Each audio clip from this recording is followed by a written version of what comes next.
All right, folks, this is Harris Sultan. Today's video is for my American audience. Well, everyone is welcome to join because we are all a part of this global community.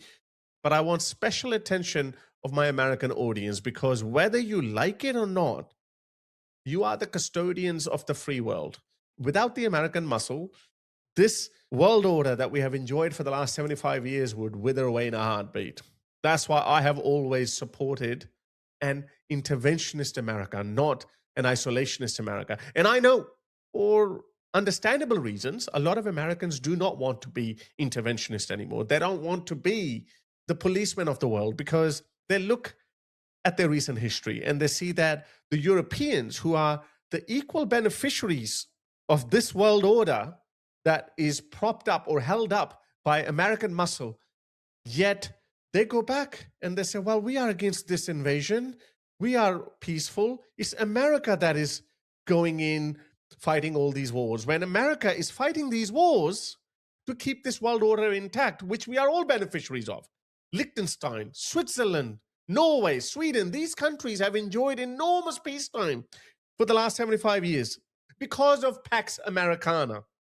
So this is the why Donald Trump now says that, okay, you know what? This is not working out for us.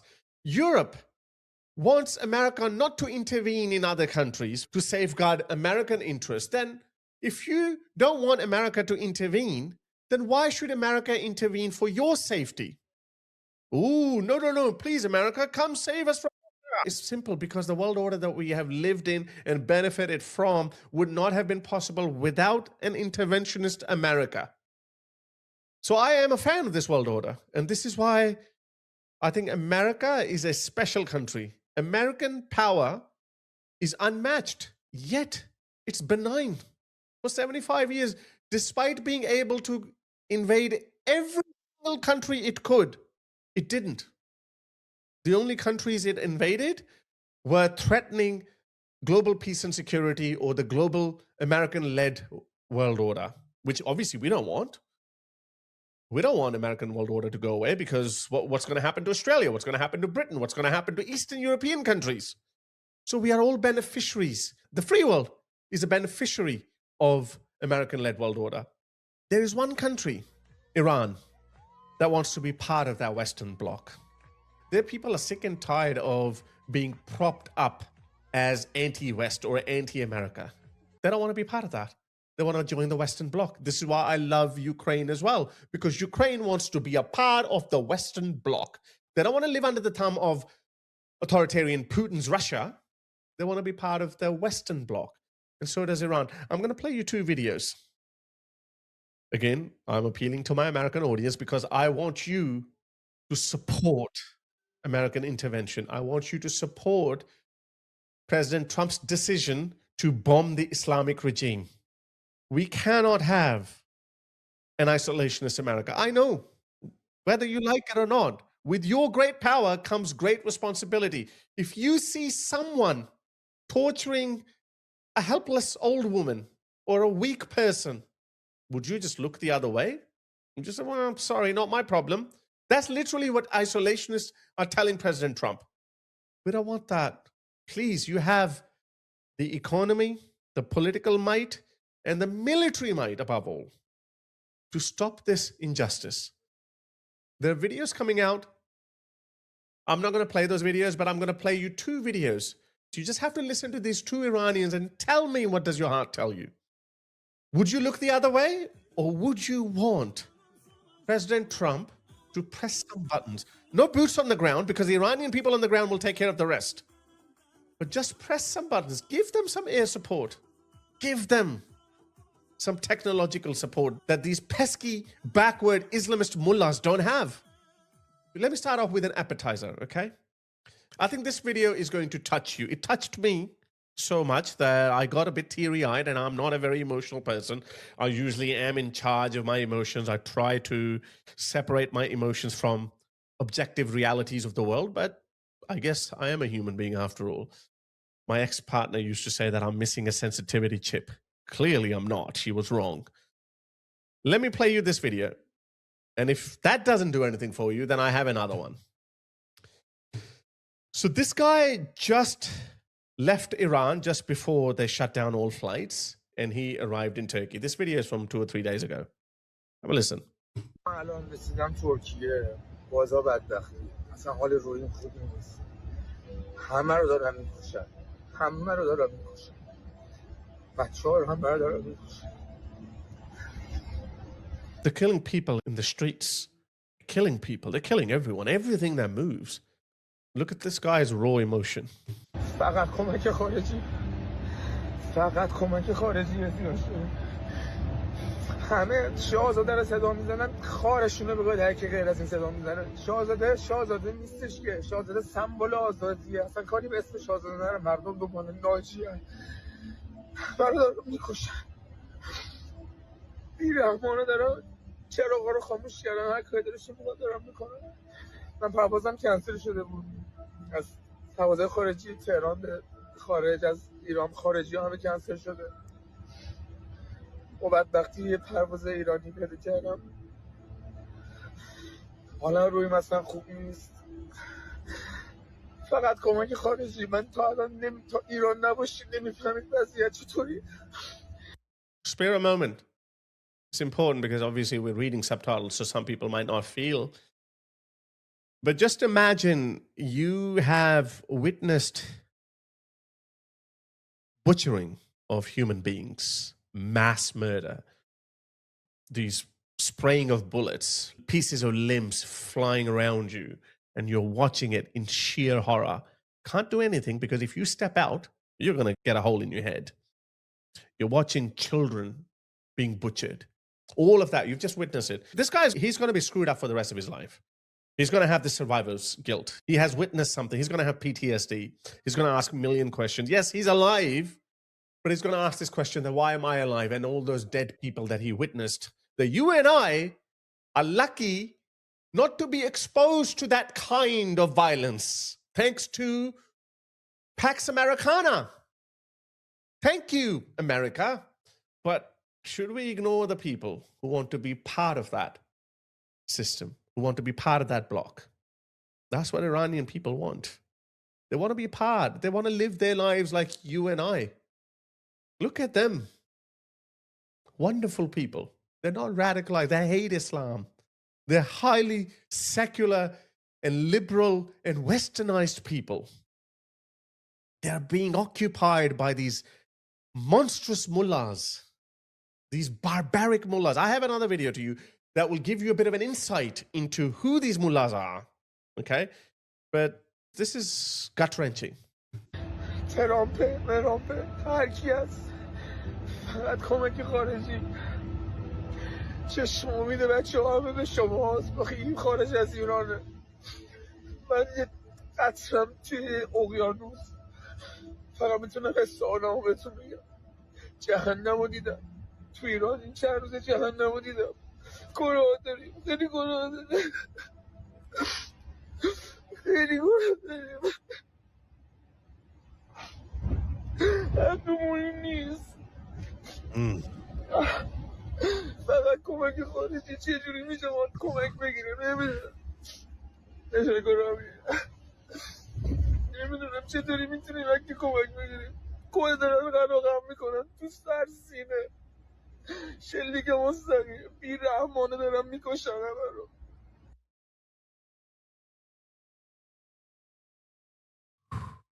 This is heavy. I just can't imagine witnessing something like that. Look at us. Like I also get sometimes this guilt because I come from Pakistan. I know Pakistan hasn't had that kind of brutality, not on that level. Pakistan is a proto-democracy. Sometimes I wish that the Pakistani regime or the military regime was as brutal as the Islamic regime of Iran. In that case, Pakistanis would have said, no, we don't want to have anything to do with this religion and this ideology. But, you know, it is what it is. But anyway, but this guy, I mean, spare a moment for him. He is screwed forever. These people, like he said, Trump, please, anyone, Shah, Trump, we don't know, just please save these people. I understand the hesitation. I understand the concerns. And this is why I actually have enormous respect for America, which sets America apart from every other country. They're too analytical. They analyze everything. Right now, they're probably looked into 20 different possibilities and have created contingency plans for them. No other country goes into that much detail. And let me tell you something. America is very unique. It's very unique from every other country, from every other past European power. It doesn't have any colonial guilt, Nazi guilt, Russian grievance, Chinese dogma of communism. America is a very neutral, amoral entity, not immoral, amoral entity.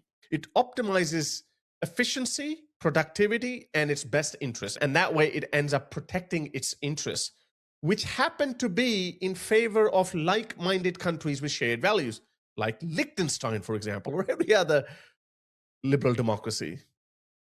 Denmark, Liechtenstein, Sweden, Britain, France, Germany, they are not American peers. Even collectively as the EU, I'm sorry, no disrespect. I'm a sucker for Western civilization, but it's America that holds the key to every door. And right now we need America more than any other country. We don't need this self-righteous, virtue signaling, pathetic European countries. Pathetic. They want to moralize the world by becoming good. Hey, we are against this and that, you know? They moralize, but they have no enforcement power. The policeman has to be the bad guy. No, America doesn't have to be the bad guy. And I understand even Trump wanted to be non-interventionist, but it is in America's interest to be an interventionist power. Because if America stops becoming an interventionist, then who's going to look after this world order that everyone benefits from? By everyone, I mean the free world. We don't care about the third world and the dictators who go do your own thing. But if you challenge our world order, led by America or Pax Americana, we're going to come after you. That's why we went into Vietnam. We were threatened by a competing world order. But America became the bad guy. Iraq war was a bad war, but still, this Venezuelan operation, all these European countries are trying to condemn Trump, but they don't have the balls to do it. But anyway, sorry, I'm rambling on. Let me play you another video. This is a very long video, but you have to listen to this. So the daughter of an IRGC commander calls in to this Iranian show, which is based overseas, and tells you about the inner workings of this regime. Armin Navabi was gracious enough to translate that for us. Live translation is very difficult, but I think it touched me. So I'm going to play this video to you, okay? And I'm not going to give my commentary on that. There's one point that I think I'll probably do that there, but have a listen to this. I'm going to play it at 1.8. So if you are listening to me at 2x, then go back to normal because this is about 2x. So I'm calling from within the regime. This is that girl talking, obviously. She's the daughter of an IRGC commander. Yeah, so my father is one of the regime forces that is against the people, repressing the people. So he says, do you know Mr. Radon? And again, for context, Mr. Radon is the main commander of the repressive forces. So everybody knows him. Unfortunately, I know his cursed name and his ugly face. We know him. Everybody who's involved in politics in Iran, they know Radon. Radon has a huge history of killing and suppressing the Iranian people. He's like the main guy in charge. So she's saying, I'm under a lot of fear and stress right now. So she's saying, when it comes to the level of crimes committed, my father is at the same level as Radon. I just want to say one thing. And she said, go on, my dear, go.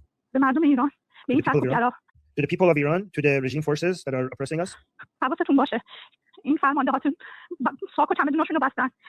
So the commanders of the regime, so she's saying the commanders of the regime, they have their suitcases ready filled with money. So the regime has created fake passwords for the regime forces to run away. She's the daughter of one of the commanders of the anti-riot police, and she's saying that my dad has passports for me, for my mother, and for all of our family members. We have fake passports to basically be able to run away. The regime has given it. And to back it up, let me play you another video that Armin Navabi made. And this claim that the IRGC commanders are ready to just fly away in case the regime falls, it is backed up by evidence. This is one of the main people of the regime who seems to be flying away to Istanbul. Oh wait, Ooh. I'm not showing it on the screen here. So Ali Babadi was taking a picture of him on a plane on a flight to Turkey, which is more proof that they are running away. So that coincides with what that girl said when she was calling in. Yes, about how exactly. they're all getting ready to escape and how they're all escaping, right? Ooh. Yes. Wow. So you can see that what that girl is telling you is true. And it makes sense too. Like when you think that your regime is about to collapse and you've been murdering people, terrorizing people, you will run away. What's the saying? When a ship is sinking, it's the rats who run first.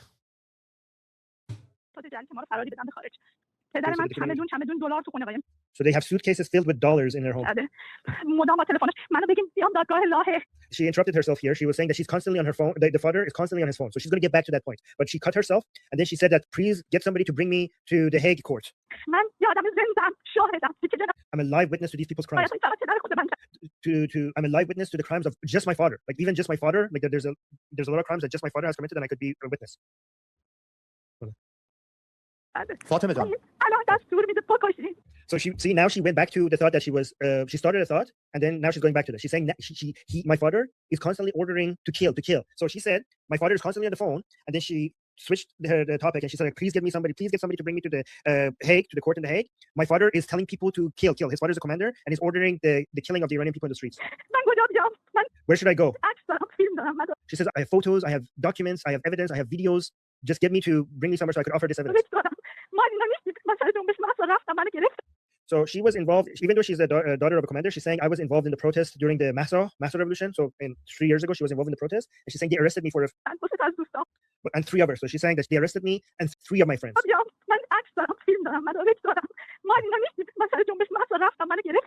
So they captured her during the Massa revolution and she and 3 of her friends were arrested. So she said, but they recognized me. My father came and they released me, right? Because she's the daughter of a commander, of an IRGC commander, they released her. She's saying in the same house, like the house of her father beat her with a baton. You see the translation?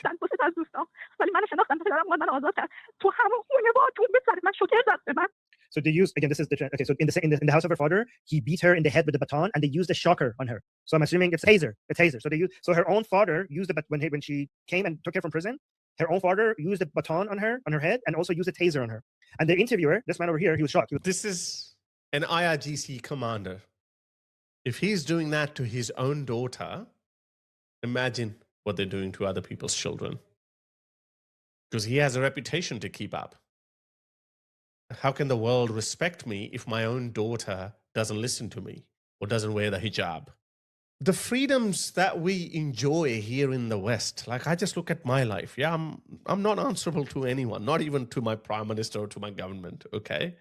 I have this enormous luxury of looking at the world from my own perspective, creating my own rules and principles to live my life by.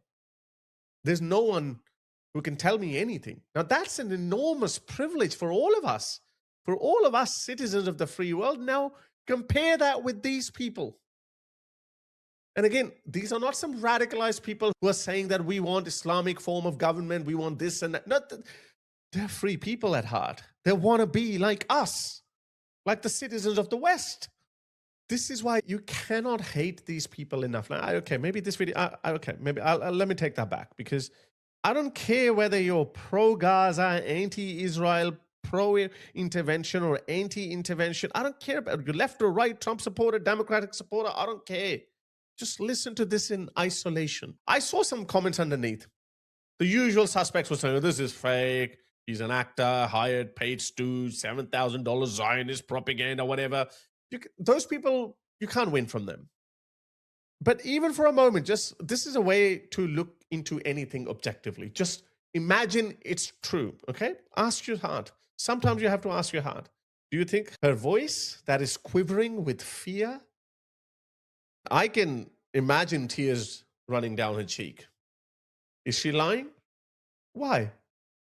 Is Amin Nawabi an idiot? Is Goldie Gamari an idiot? I have seen literally there's so many smart, intelligent Iranian people saying the same thing. Whose side will you be on? And not only just that. And the president of the free world is about to go in, okay? But I am seeing this propaganda, anti-invasion oh, it's Iraq all over again, blah, blah, blah. I'm seeing that all over again. Please, so we have to support the bombing of the Islamic regime. We have to. If you're an American, please rally behind Trump. And we have to support this. Get on X. Please get on X. Collectively, our voice matters. was like, is that it? Meaning like your father did that? She's saying that he hit me so that I wouldn't go in the protests anymore. But my friends, they didn't let my friends go. So even though she was released, her 3 friends were stayed in jail. Oh my God. So here. Is that it? She's saying they raped my friends. They raped them in prison. So like who can we come and tell this pain to? Like we have so much pain. Who can we share this with?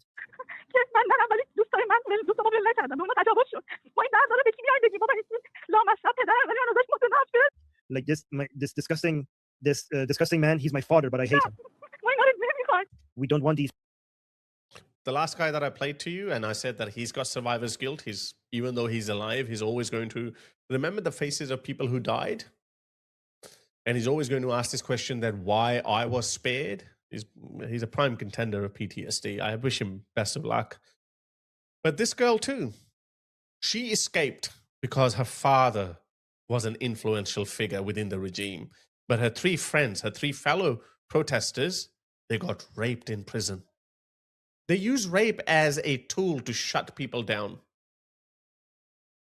Their own people. Yes, the Red Army raped millions of German women as a tool of winning, oppression, revenge, whatever. But here, they use that against their own people. But they spare their own daughter. She's going to have this... Poor girl. That's just one story. I hope this video gets watched by 100, 200,000 people. That's just one story. Now imagine 1 million people, 1 million men and women, young girls and boys having that kind of trauma.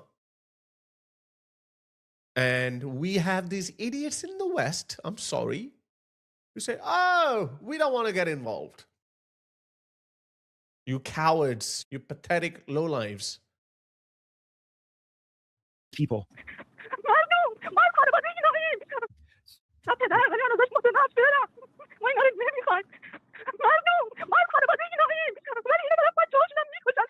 So she's saying, people, we are from these people's family, like we are from the regime family, but they're also killing their own children.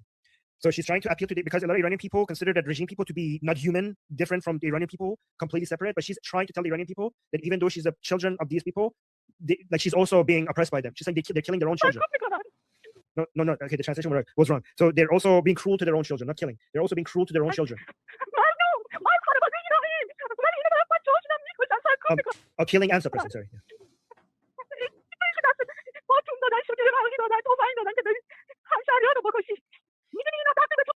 So she's saying, oh, the people who have been giving guns, who have been giving batons, who have been giving tasers.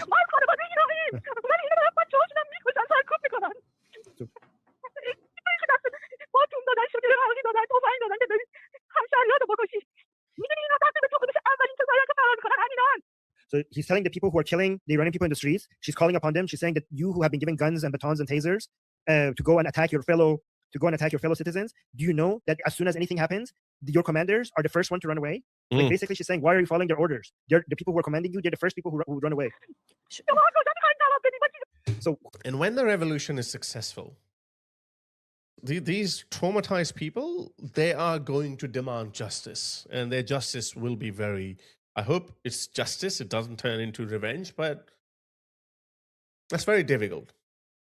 That's very difficult to ask of these traumatized people, because the foot soldiers, they're the stupid ones. As she said, these commanders are just giving orders. They're going to be the first ones out. They'll fly out. But these foot soldiers who are pulling the trigger, they're going to be meeting the wrath of the public. Yeah, every executioner, I think there will be, yeah, well, I sure wouldn't want to be them. who are you going to be answerable to? So she's basically saying that your commanders will abandon you. They're not going to be answerable to anybody, but who are actually killing the Iranian people in the streets, you are going to be the ones who are answerable, who are going to be have to be answered for your crimes because your commanders have the means to run away. So she said, don't do it. Stop it. Don't kill your fellow citizens. Like, okay, she's saying, like, I'm gonna be on the line. So just ask me any question.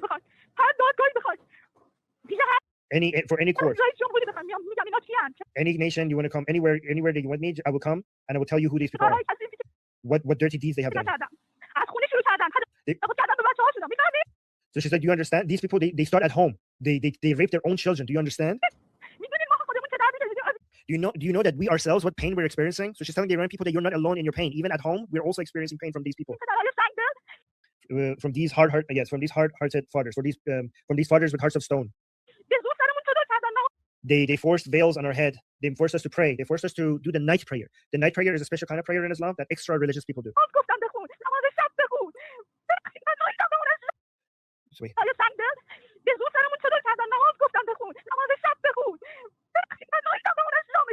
So forgive me for saying this, but I shit on their Islam. Again, this translation is wrong. So forgive me for saying this, but I shit on their Islam. I still wear the hijab because my father and my mother forced me. We also suffer. If I had any ability, I would be the first person who would kill my father. I tried to commit suicide twice, but I wasn't successful because my mother saved my life. From childhood, I couldn't endure this shame.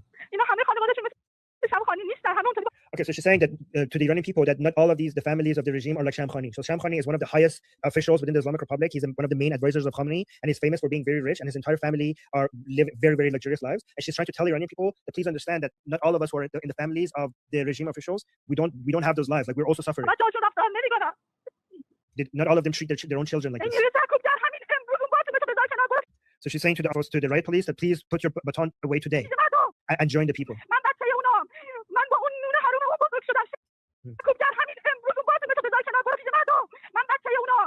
I'm one of their children. She's saying that shame on me that I grew up eating the food that was stolen from the people, like unjustified wealth that they took from the Iranian people, and she grew up eating that food. So she's saying shame on me.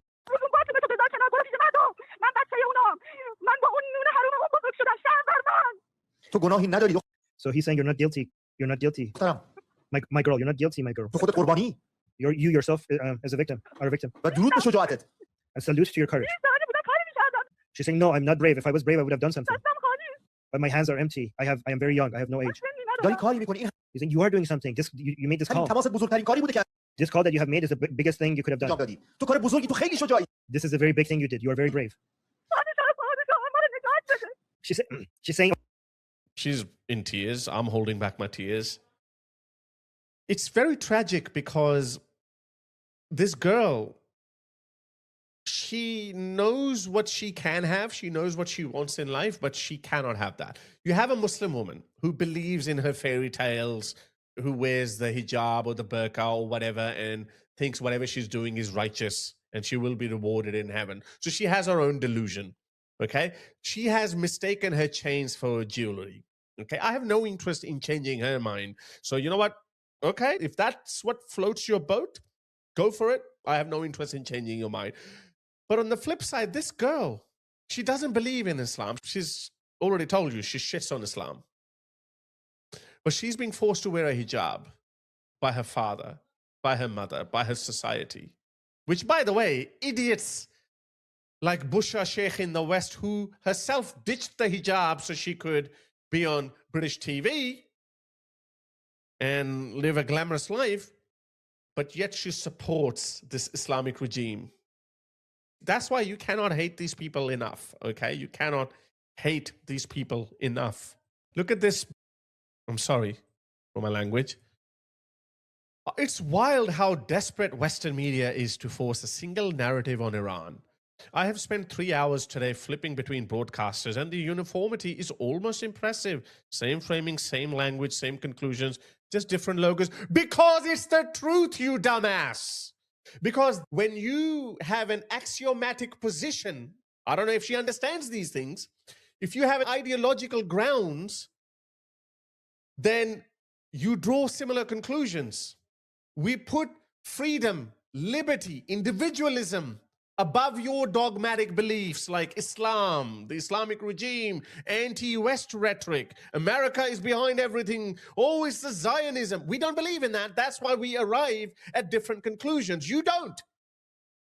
You grew up with this anti-Western, anti-American sentiment in your family. You heard your parents bitch and moan about American foreign policy, yet they lived in Britain. Yet they were beneficiaries of the American world order, but their minds were too feeble to understand that difference. You twerk for pan-Islamism. She wants to see a global caliphate. She actually has said that in the past. And there are millions like that. I call them lipstick Muslims. Anyways, let's go back to this video. This is long. So you got to feel for this woman. And again, America, my dear Americans, the whole world is toothless, useless, worthless. We are beneficiaries of Pax Americana, and we need a strong America. This is why I twerk for America. This is why I'm always kissing the eagle's ass. It's we need America. Without America, the world would be a very dark place. "Oh, King of Kings, please come save us." So she's referring to Prince Reza Pahlavi. And look, guys, please listen to the desperation in her voice when she says, "Oh, King of Kings, please come save us." تماس بزرگترین کاری بوده که انجام دادی. تو کار بزرگی، تو خیلی شجاعی. Listen to this. "Oh, Padishah Padishahan, ما رو نجات بده. Oh, King of Kings, come save us." So she's calling to Prince Reza Pahlavi to come save them. Just one more time, listen to her when she says again, listen for these words. Padishah Padishahan, ما رو نجات بده. Oh, King of Kings, come save us. این همین تماس بزرگترین کاری بوده که انجام دادی. تو کار بزرگی، تو خیلی شجاعی. If you can hear me. They always told us that this bloodline is evil. It was bad, meaning the Pahlavi. So now he's talking about Prince Reza Pahlavi. He's saying that they always told us that this bloodline is evil, that they were oppressive, that they were cruel. Oh, but I opened my eyes and I saw, no, the reality was something else. So the actual cruelty, it was not Pahlavi. The actual cruelty is right above my head, which means his father. It's by my ear. It's right by my ear, which means like it's by my side. It's right next to me. It wasn't Pahlavi. My father. So the real cruelty is my father, is my mother. So I wanted to add something else. Okay, this translation is totally wrong. It says there is a lot of defection. There are a lot of defection, meaning that there's many people are leaving the regime. Many regime forces are defecting from the regime. So they are constantly calling their family. So her evidence. So she's saying that there's so much defection from the anti-right police and regime forces that the people within the regime, they're calling their own family members and asking them to come help attack the Iranian people because there's not enough of them. She's saying that they're calling their own family members and they're begging them to come in the streets and attack the people, and they're giving a lot of dollars, US dollars, to people who come help them to attack the Iranian people because they don't have enough people. Yeah. To come join the repressive force, to shut down the protests. But they're not coming. They're afraid. They're afraid. A lot of defections, guys. This is why we say that this regime has never been this weak before. And this is why we need President Trump. And I'm sure it's going to happen. I'm sure it's going to happen. Hopefully tonight, by the time you watch this video, hopefully Trump would have already bombed them. So at this point, there haven't been any bombings, but probably by the time you watch this video, President Trump would have bombed the regime. And whatever comes out of that, that doesn't mean that bombing the Islamic regime was a bad idea, okay? This is why American interventions, I always see them in a positive light because they're done with the best intentions. America is an amazing self-correcting machine. America is not going to make the same mistakes that it made in Iraq and in Afghanistan. Those regime change operations failed, but America is learning. So this one is going to be different. No boots on the ground. There is a popular movement on the ground by the indigenous people. So let's prop up the Shah as a unifying factor who's going to keep things in control. And we're not going to see an even worse regime come out of that. So anyway, so this video keeps on going. I guess you get the point. The point that I'm trying to make is that we need an interventionist America. We need them. And my dear American people, as I said at the start, whether you like it or not, you have the greatest military might in the history of humanity. But with that great power comes a great responsibility. An old woman, a disabled man, a child is being tortured and brutalized by an evil mullah. You cannot look the other way.